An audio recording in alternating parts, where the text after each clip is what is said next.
Hello, everyone. I'm Hector Del Castillo, and I am organizer of ProductCamp DC. I'm also founder of Bold PM. I'd like to welcome all of you to today's discussion. Today's topic is product management tools you'll actually use. And our speaker for today is Steve Johnson. Steve is founder of Product Growth Leaders and also founder of Under 10 Consulting, which is his own consulting firm. And he's also an author. He has been providing this presentation at various in-person product camps. And it's a great topic that we think is very valuable for product managers, those of you who are shifting into a new team or are trying to find the right tools for your organization. And this is what he's going to be speaking about today. So without further ado, please help me welcome Steve Johnson. Okay. Wow. Thank you. Well, first of all, we're going to talk about the most commonly used tool in product management, which, by the way, is PowerPoint. The second most popular tool, of course, is Excel. I know there are people who have had good results with AHA and ProdPad, and there are a number of automated tools available today. But still, guess what? We primarily use PowerPoint and Excel. Thank God for Office. My background, real quick, I moved up through the ranks from a developer to sales engineer to sales rep to product manager to director and then VP of marketing. I joined a company called Pragmatic Marketing and stayed there for about 15 years. And the last 10 years I've spent in my own consulting work. Nowadays, I am partnering with product growth leaders, and we help teams remove the chaos from product management with some of the simple tools I'm going to show you today. So let me go ahead and share my slides. I was going to do a fancy OBS thing, but I decided not to. So let me come over here and share this. And these slides and PowerPoints will be available on our website. And Hector typically sends a follow-up so everybody can get a copy of those slides for later on. So there we go. Yep, good. So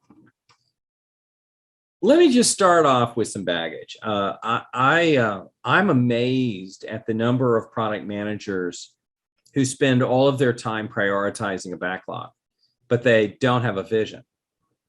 I see many product managers so busy supporting other departments that they have failed to do product management. And you know what? While I'm at it, I think Agile has a lot to do with it. Personally, I think Agile is grand.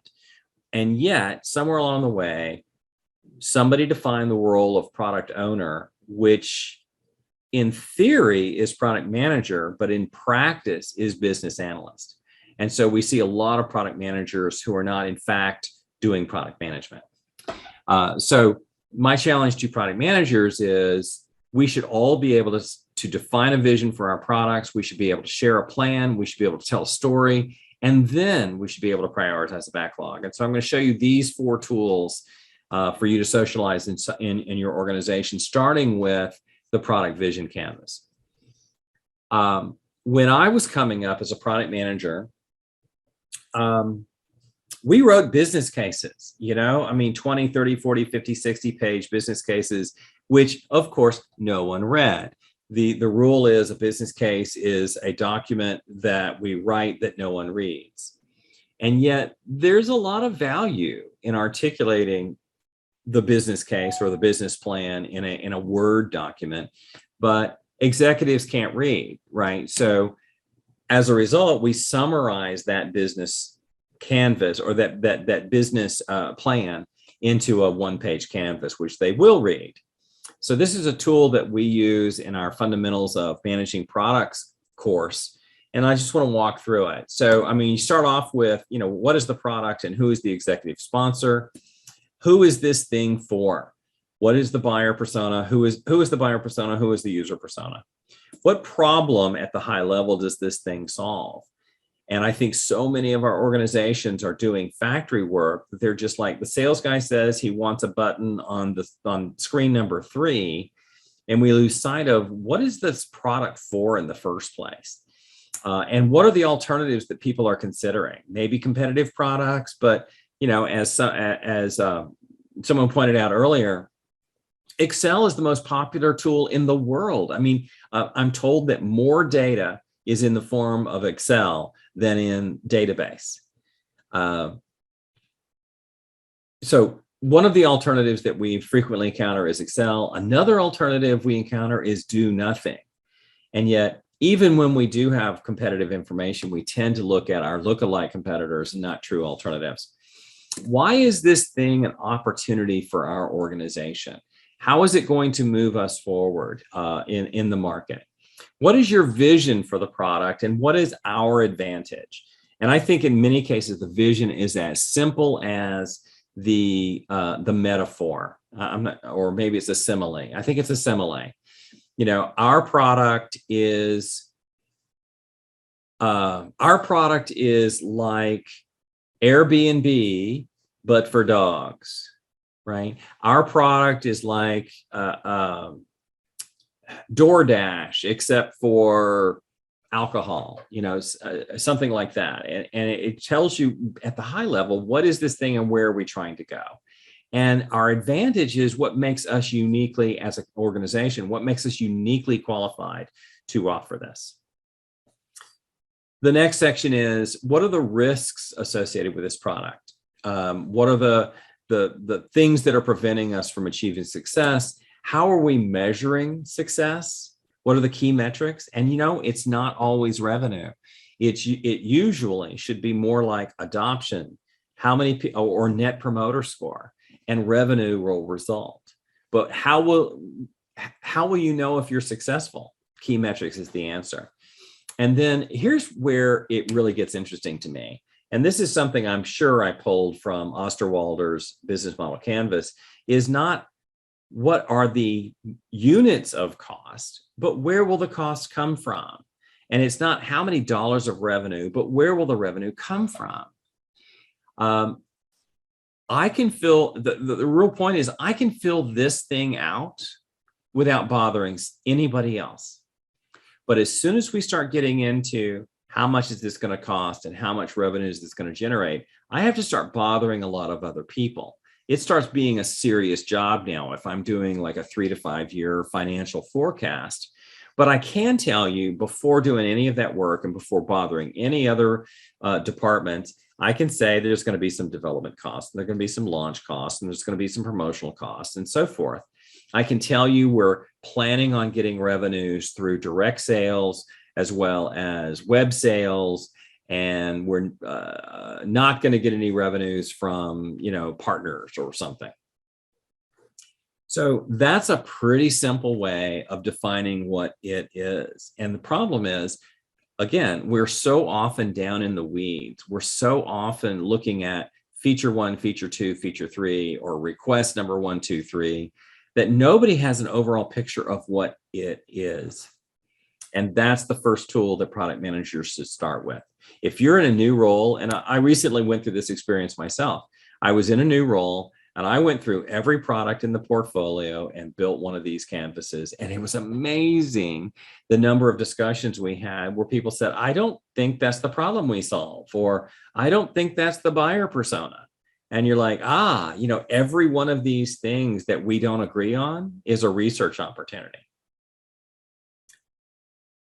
When we have one more. I was doing work in New York, and they had hired some high-powered, expensive consultant who had given them 20 new ideas for products. So he had run a brainstorming session, and everybody, vomited up all these ideas, but there was no prioritization to it.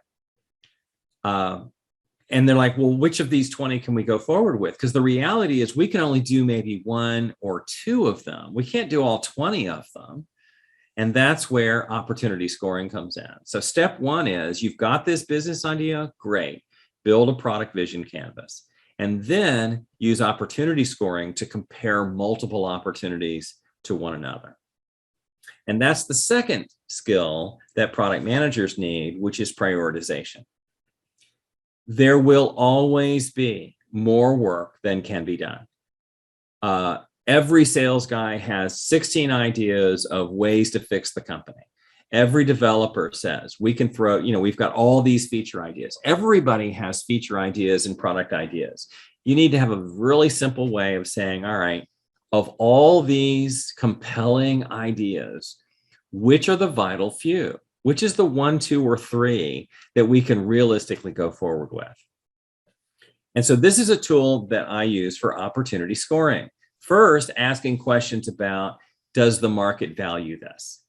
We've all seen products that the executive team came up with, or the sales guy talked to one person or no persons, or the engineer said, everything is better with Bluetooth. So let's just add that, but so what? I mean, does the market care? I mean, what is the impact of the problem that you're solving? If we solve this problem, people will today, without solving this problem, people are losing revenue, or they're losing comfort, or they're losing patience, or they're not being able to move themselves forward professionally.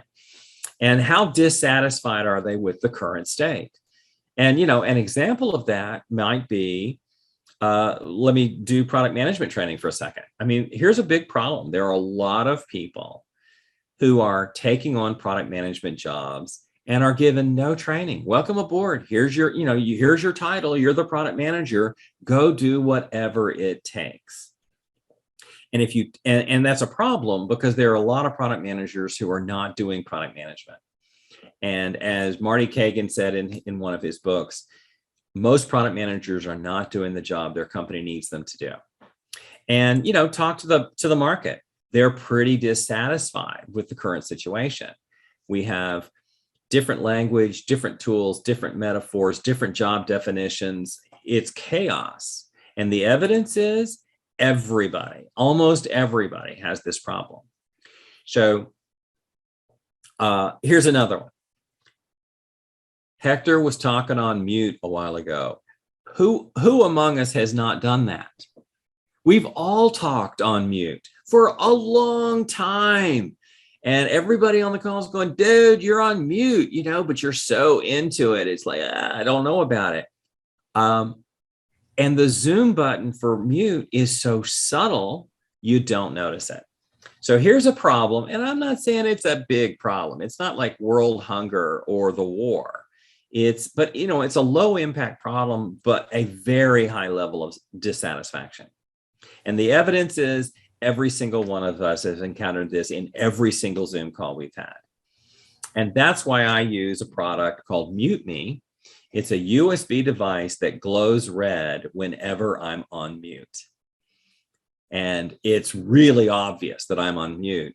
But you know what? If I was the product manager at Zoom, I'd be, putting a big red square around the Zoom screen whenever you're muted, or something, and I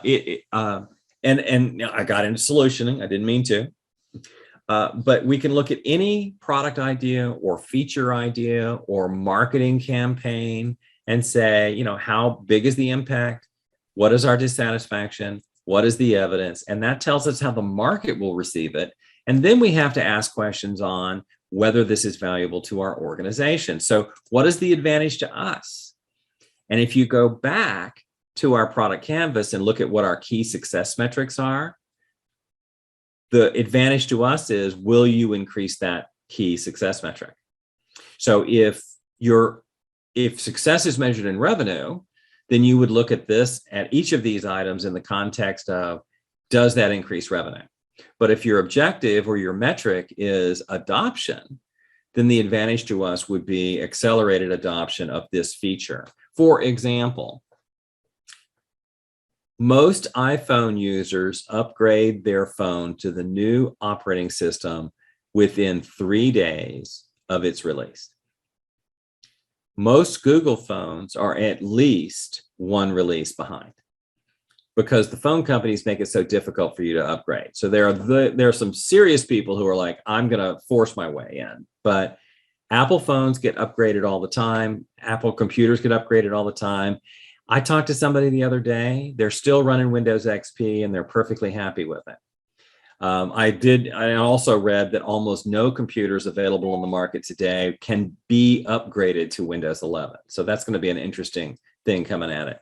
But for me, adoption is a big indicator of success. And so if the advantage to us is adoption goes up, then hallelujah.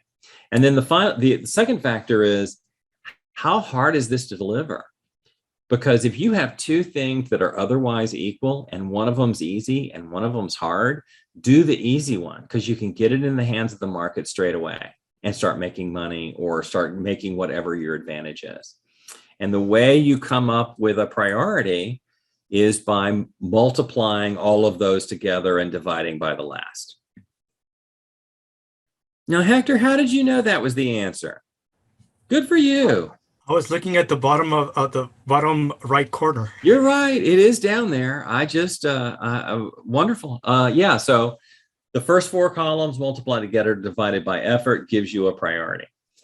And so I worked with a team recently on their launch plan, and they listed out the major tasks that they were working on for launching the product. And they were surprised, because of effort to deliver, they were surprised that one of the top performing things that had the most impact to the market and the lowest effort to deliver was sales scripts, phone scripts and email scripts, which are basically pretty easy to do. And yet if they get that wrong, almost everything else falls apart. So they were very surprised to see that that was the thing they should work on first. So that's prioritization. Oh gosh, here's my story about the mute me. So looking at, so pretend I told the story later and with a slide. In this example, I went through and looked at some Zoom feature requests. Avoid talking while on mute, obscure my background, graphic in front of video, which Hector and I are both doing, and noise canceling. And then based on some casual research with a half dozen people, we determined that avoid talking on mute had the highest priority, because the impact isn't big, the dissatisfaction is huge, the evidence is everybody. The advantage to us is only a little bit, but it's super easy to deliver. As opposed to noise canceling, which sounds kind of jazzy, but it's comparatively harder to do. And this is a way of prioritizing a backlog, but it's also a way of prioritizing a set of product ideas to move forward. And one more rant on this. When I was at a company, I was at a company and the president announced that the product managers would build a business case for any idea anyone in the company had. And that was just absolutely ridiculous. Some ideas were clearly stupid on the face of it. So we went to doing one of these, a one-pager saying, what is it? And then we put them all through a prioritization scheme, and we only did business planning on the top 2 or 3. The next tool for product managers is the roadmap, and this is the biggest political football in the world today, in the technology world at least. A roadmap is a vision document. It is, here is how we're going to get to the place we want to be. And the roadmap word is correctly chosen. How do you get from here to Boston? Well, I live in DC, and you could just take 95 for like forever and end up in Boston, but you're in rush hour traffic every hour as you move from DC to Baltimore to Philadelphia to New York to maybe Hartford next, and then Boston. My roadmap is I go west and pick up 81, take 81 to 84, take 84 to 90, and come into Boston without ever encountering another car the entire time. And that's my vision. But unfortunately, people use the term roadmap to mean what day of next week can I have the feature I just demanded? And that's not what a roadmap is. A roadmap says, this is what we're working on now. This is what we're working on soon. After that, we'll work on this. And after that, we've got a whole bunch of science fiction under the category of later. So a roadmap includes a vision statement of where we're trying to go, the significant items that are going to be released shortly. I mean, the now stuff, significant items being worked on for delivery in 2 to 4 engineering cycles. Then next is significant items that begin after that. I have a friend whose entire development team got COVID and almost all of them went to the hospital. So hospitalized development team. Her boss had the audacity to say, do you think this will impact the roadmap? Yeah, I think it probably will. When 100% of my resources are offline, the product doesn't just program itself. What are you thinking? Another way of using this roadmap that is fairly convenient is to call out how many stories or feature ideas are in each of these states. Because if you've got, in this case, 517 JIRA records that are in the later state, my guess is you've got 570 things that we're never going to do. So this has become the most popular format for roadmap. And it does drive some people crazy because they want to say, what day of the week is this feature going to be available? And I want to flip that a little bit. When are the sales guys going to close the deals that we just picked up at that trade show? And the answer is nobody knows, because most of them aren't ever going to be contacted by the sales team. The sales team doesn't know what deals are going to close this month, much less this quarter. And stories are very much the same as marketing leads, not sales qualified leads. And there are some things that they're working on now and they think are going to close soon. And then when they close those, they're going to work on what's next. And there's a whole bunch of leads in that stack that they're going to work on, quote, later, which is also the equivalent of never. So that's the roadmap. And then there's stories. Stories have become, for me, kind of a joke because they read like this. As a user, I want this feature so I can have this feature I want. And that is not a story. That is not a requirement. That is a feature statement. And there's nothing in there that explains what problem you're trying to solve, except I want this feature. And when we write stories for complex products, we end up with something like this. As a user, I want to export a final artist package so I can complete the project.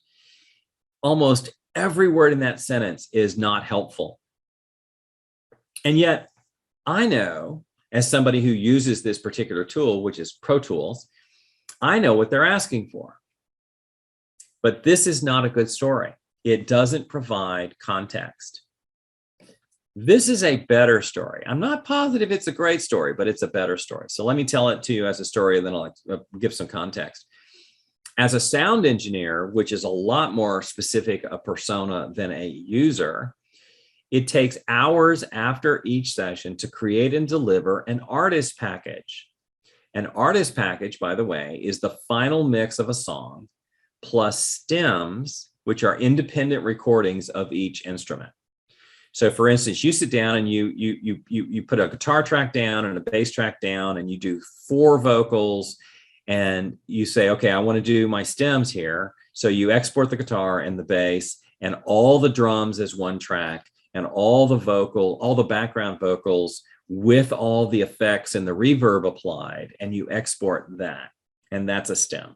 Each one of those is a stem, which means some other engineer could remix your song without having the original recordings and all of the compression and all of the add-ins that you used. And oh, by the way, part 2 of this, these are high fidelity files, which are multiple megabytes each. But only on the completion of those two, of this artist package of all the stems, only then can the sound engineer sign off on his work so the studio can invoice the artist for billing purposes. There's a lot of context in there. And you know what? The best user story is an invitation to a conversation. Writing this stuff in a Jira ticket doesn't do the job. We need to have the conversation. I just shared with you this background on the artist package and what a sound engineer does and how Pro Tools works. We need to have that conversation with the engineering team so they can imagine better solutions. And I'll take this one more step further because I should. The way you have to do an artist package today is you have to listen to the song for every instrument group.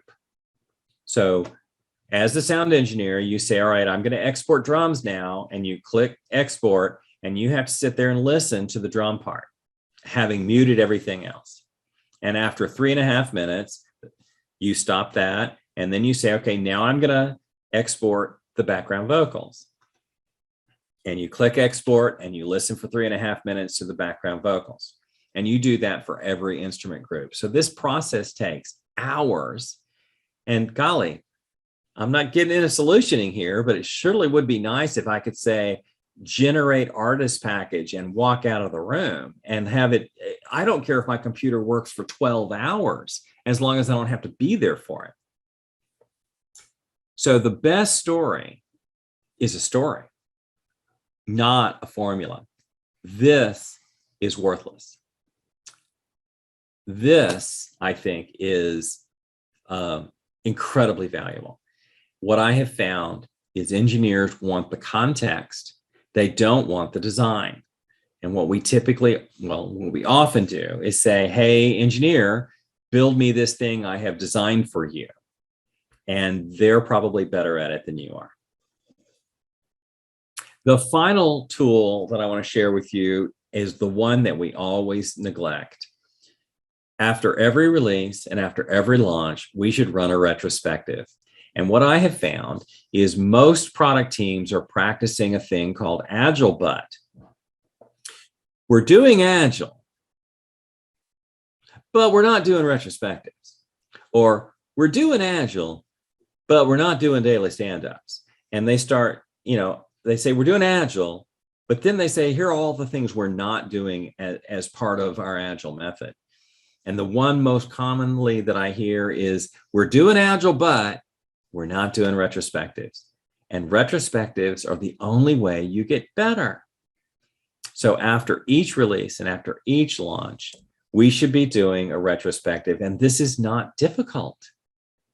You say, as you bring your team together in a virtual environment or a live environment, but I've done most of these virtually. I set up a Miro board, or a mural board, and I just put this up there. Start, stop, change. That's it. Start, change, and stop. I mean, what are some of the things we want to start doing as a result of the training we had, or a result of the process we went through? What are some new things that we want to start doing? Looking at the things that we did in this release or this launch, what are some of the things we want to change going forward? We want to involve this other group earlier in the process. What are some of the things we want to stop doing? We want to stop the daily stand-up, because all we do is we, talk about what we're doing today. Well, or maybe we shouldn't stop doing that. Argument goes here. But look at, for everything, every major thing, every major release, every major launch, what are some new things we should consider doing to be better going forward? And there's another form of retrospective that we don't call a retrospective. We call it win-loss analysis, but that's basically a retrospective on a sale. And here's the thing. Most high school football teams spend more time and money on game retrospectives than they spend on win-loss analysis. Said that badly. Most high school football teams spend more money on win-loss analysis than most companies do. And what better way to find why people buy and don't buy from you than to ask people who recently tried? So those are the 5 tools. Ultimately, our goal is to turn good ideas into successful products. And I think we get caught up in feature speak. I think we get caught up in give me this thing that the customer asked for. And I told a story this winter when I realized I was shoveling snow. And I'm old. I shouldn't be shoveling snow. In fact, 100 people die, and most of them are men, every year in the United States while shoveling snow. I mean, you should not die in the 21st century from shoveling snow. But here's the problem. Shoveling snow is the wrong metaphor. You should not be shoveling anything. I mean, who among us would go out and dig a ditch in the front yard? What you should be doing is not shoveling snow, but plowing snow. And yet 100 years ago, somebody said, I need a snow shovel. And so they took a shovel and made it wider. But what I've learned in my limited experience shoveling snow is you want to push it. You want to plow it off the driveway. Don't pick it up, push it.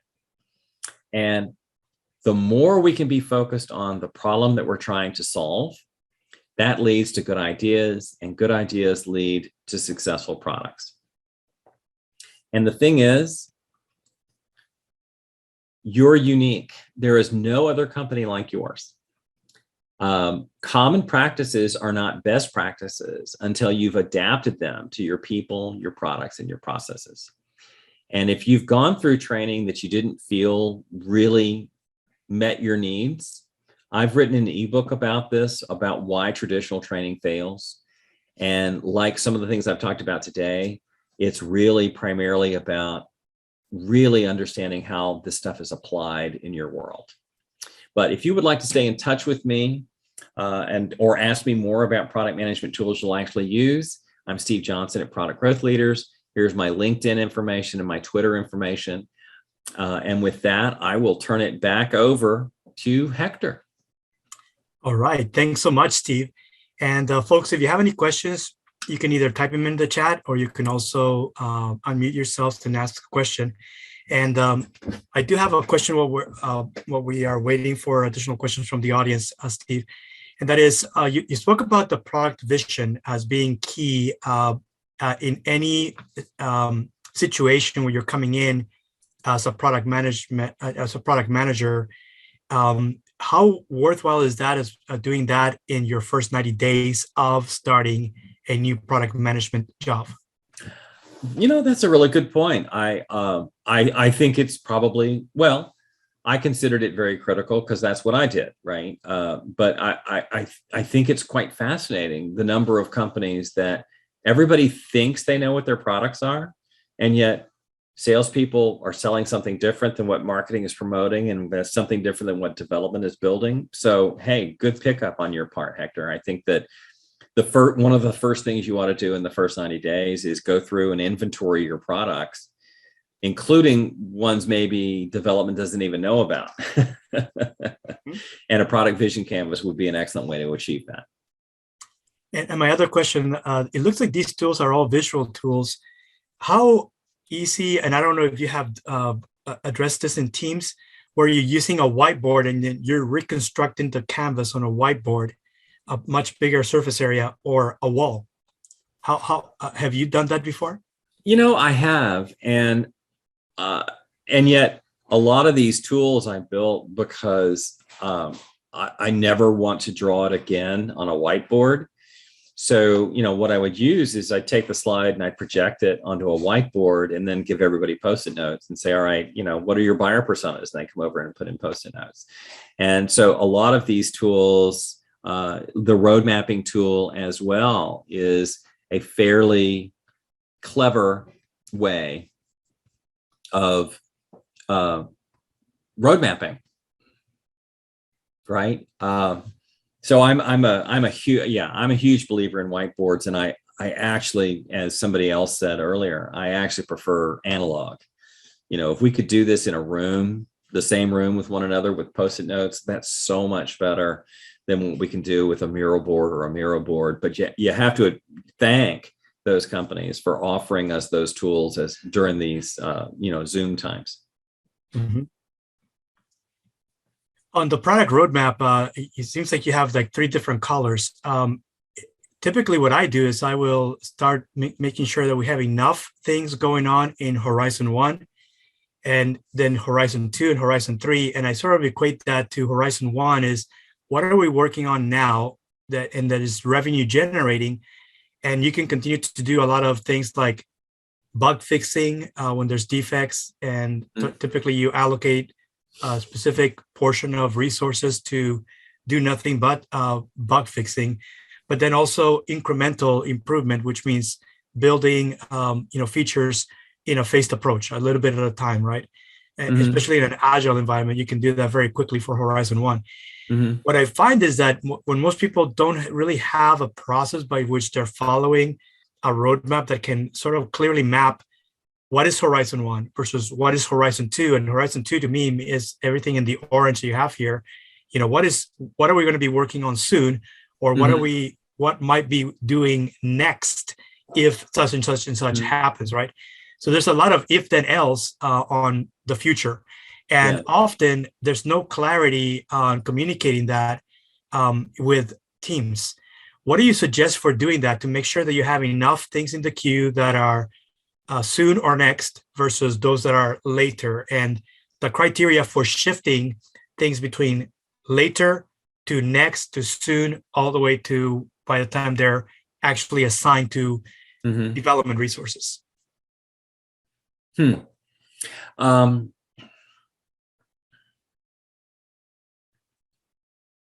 Gosh, there's so many parts of this I want to answer. For one thing, I really like having different product managers for each of those 3 colors. That the product marketing manager really focuses on the product that we have now and how do we sell more of it. And the product owner or technical product manager focuses on the orange and says, what are we working on soon? Or what are we working on now for delivery soon? And then what will we work on next? And that tends to be next release kind of thinking, Horizon 2 thinking. And then a strategic product manager is thinking about the future. And the ideal, one of the fundamental ideas of the 3 Horizons model is that you take the profits from the products you have now to pay for later. Maybe the answer is we need a whole new product, or we need a whole new option to the product. And we're going to take the excess profits from the product we have now to fund that. And yet, if you're the product manager of the product we have now, you're like, no, I want all my money because I want to pay for more features and more bells and whistles on what we have now. So I think it's helpful to think in those 3 horizons, and this roadmap would be a very interesting way to talk about, here's what we're doing to generate revenue today in the now, but here's what's happening in development for delivery tomorrow, but here's where we really need to make some investments for the future in the later column. Perfect. Cool. So, and I think I like that. I think most organizations fail to realize that the green, each one of these colors is a different swim lane that they all have to be funded and resources allocated in order to actually have enough ideas or problems to be solved that can be done either later or next versus what you're working on now. And I think that's where most organizations are going to fail, because they think that one person, a product manager, can create this whole thing without having access to those resources, or maybe they just don't. No one else is really working on that. Yeah. And it seems like at some point, if you, as a product manager, you might be able to use this to deploy something, but it's purely going to be a lot of fiction and not enough facts. Very true. Very true. Have any stories about that to share? Well, yeah, well, I've worked with a number of companies over the years that, yeah, I'll just say it, that sent the profits to the stakeholders and the shareholders. And then they woke up tomorrow and they went, wait a minute, nobody wants the stuff that we built. Right. And so you end up in one of those situations where I want to sell my house, but to do that, I need to replace the carpet. But unfortunately, the carpet keeps getting ruined because the roof leaks. And nobody wants to pay to fix their roof. Mhm. But you have to. And that's maybe more of a tech debt story than a Three Horizons story. But Yeah. Very good point. But there's a lot of organizations that struggle because they have mounting tech debt and they fail to figure out how to create revenue out of Right. all that technology research and development that they're doing. Yeah. And I think that's kind of like failing to figure out how what you're working on, what you're supposed to be working on for later, no one really figures out how to actually create the business model as to how you're going to introduce it to market, and then even figure out when is the right time in the market to introduce that product to market. Mm-hmm. Yeah, I ranted about this a little bit at the beginning, and I probably shouldn't do it again. But I do find when I was coming up, and I was not in product management at that time. The product manager was a business person, and I think we've missed something there, because the product manager should be looking at these from a business standpoint, saying we have to invest in this future. We have to get on blockchain, or we have to get on AI, or we have to get in the cloud. And there's no logical reason to do it in terms of short-term revenue, right? But for strategic direction, absolutely. So I do like the Three Horizons metaphor. And I think so many product managers are living in Horizon 1.5 and not really thinking about the future. Yeah. Yes. Yeah. I'm with you on that.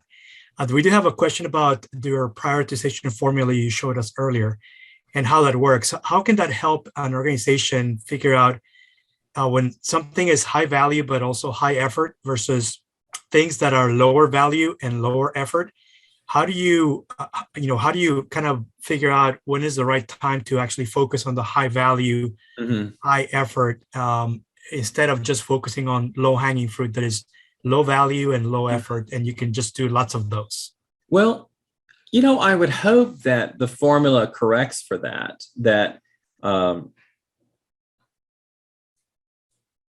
that things that have high scores across the board, as well as hang on, maybe I'm wrong. I have to try that and see. But I definitely hear Terry's question. This does favor low hanging fruit, the divide by low effort to deliver. And a version of this that I've never talked about before, but I will because of Terry's question. I've also done a version of this called Ideas with an S on the end,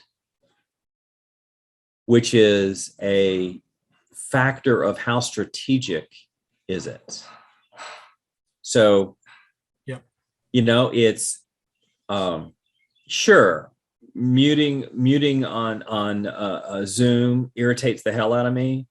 Fixing that is probably not very strategic for Zoom, as opposed to security or privacy. Or here's one: wouldn't it be interesting if Zoom had tools that benefited the instructor in some way, like who's interactive and who's not, and who hasn't raised their hand lately, and what student is surfing the web on the side? I mean, it used to be some of these tools had like inattentive indicators and such, but while that may not get a high priority score but it definitely would if you added an S for strategic. One thing that I would recommend, and I don't know if you agree with this, Steve, but using your idea, it seems like it might not necessarily be helpful in figuring out how do you make anything that is high value, high effort, come down to be prioritized, except for the fact that anything that is high value, high effort remains in Horizon 3. And over time, look for ways to reframe the problem, reframe the jobs that need to be solved from the stakeholders that are experiencing the problem, right? And over time, you move it into smaller stories based on that research you're finding out into Horizon 2 type of things. And over time, something that seems like it's an iceberg, over time, you're going to break it up into smaller pieces, smaller chunks that you can now start putting in a little bit at a time in your Horizon 1, and start moving in that way, everything from Horizon 3 to Horizon 2 to Horizon 1. And then just ensure that whatever it is that you're working on remains that whenever the problem when the people that have the problem that they're facing this have a high level of dissatisfaction. It's been there for some time, and their level of pain may be going up over time just because they're frustrated they can't find the solution. Right. Well, forgive me, but I wonder if that's not the case with Zoom. How did Zoom come to exist? We had GoToMeeting, we had WebEx, we had, I forget who else, we had Microsoft Teams back in those days. I think it was called Lynx or Link. I mean, there were lots of video tools. What happened? Suddenly, nobody had ever heard of Zoom. And then every school teacher in America got Zoom. But I mean, even before that, how did this company come from nowhere? And my guess is, I don't know, there could be any number of things to be interesting to look into, but maybe it was the price point. As I recall, Zoom was substantially cheaper than competitive offerings. Maybe it was the ease of use. I'd love to see somebody do a case study on that. And if nobody else does, I guess, oh, shoot, I guess I'll have to. But it should not have happened. There were so many big players involved. And a kind of a similar story. How did Wikipedia come to be? I used to use Microsoft Encarta. Do you remember that? It was brilliant. And my guess is that Microsoft did a lot of things right, but who could have anticipated crowdsourcing, right? And yet maybe that's Horizon 3 thinking, as you've been talking about. Yes. And one other note that's embraces all of that you said is Clayton Christensen, when he wrote about innovation, said, you don't want to have some people off in an ivory tower being innovative. What you want is, and I hate to use this term, as quickly as possible, get to a minimum viable prototype and start socializing it. And as soon as you can turn that into a revenue generator, do so. And I think that's very different than how people think about Horizon 3, which is ivory tower thinking. So he was very much into as quickly as you can get market validation, then move it to Horizon 2 and start making some money. Yes, amen. I actually tell people that Horizon 3 should be things that you can do to disrupt the entire market where you're in. And those are things that have high value and are high level of effort. But if you find ways of bringing a little bit at a time those things into Horizon 2, then you will follow the same formula and know exactly when it is time to introduce it to market so that it becomes Horizon 1. And I think that it's not just about building the product, it's about also evolving your business model at the same time, because most of the time, it's not just the product alone that you're going to be able to introduce as is with your current business model. Often you have to figure out how is that business model evolving, how quickly, and most business models have an expiration date. So you have to figure out, how long has your current Horizon 1 business model been around, and how likely is it that some player that is currently a Horizon 2 company is going to come in and disrupt because no one has really thought about doing it the way that they've been doing it. Yeah. Well, I mean, every year there's an article of companies that used to be the big players are now here's who went away this year, and it's super depressing to see companies that we have grown to love and respect doing poorly. But on the other hand, it's like, it's your own damn fault. You gave the money to the stockholders instead of giving it to an innovation team. Mm-hmm. Yep. So there we are. And Well, why don't you wrap us up here? Yeah, the other thing is that often what I find is that people, try to get to a functional prototype too quickly. Mm-hmm. Often you need to test concepts first, especially when you're working on these really hard, high value, high effort things. You don't necessarily have the budget to be doing something that is actually a functional prototype. So mm-hmm. work on something that is non-functional, and things would be like having a well-written story, and then telling that story and see how people react. And you this happens all the time in fiction, right? Every time you're writing fiction or even science fiction, you're actually proposing something that seems like so far-fetched that is out there, and mm-hmm. and nobody has really thought about. But somebody came up with that idea, and then that it's going to be really hard to implement. But wow, how cool would that be if you actually are able to do that, right? Right. And that's, I think, where you really have to use that imagination to figure out how to test concepts and validate them in the market without necessarily building something quickly. And yes, there'll be time to build where you need to build something that is partially functional or at least has some level of functionality. Mm-hmm. But you also need to at least make sure that you have the right reaction before to help you figure out when do you move something that is in the concept stage to actually defining a working prototype and how you would architect it, build it, so that it is scalable by the time it's ready to go to market. Absolutely. So okay. Well, thank you so much. I really appreciate it. I don't see any more questions from the audience, and I just want to thank you, Steve, for a great discussion, and also the audience. And if you have any other questions, feel free to reach out to Steve. We will be sending you a link where you can view the recording for today, the slides, and also grab your handouts of the tools that Steve pointed out. There'll be a place where you can actually download those tools if you want to start using them. And once again, I really want to thank Steve for a great discussion. Thank you so much, Steve. Thank you. All right. And have a great rest of your week. And we hope to see you again, same time, same channel, a month from now. Thank you so much. I look forward to it. All right. So long. Bye-bye.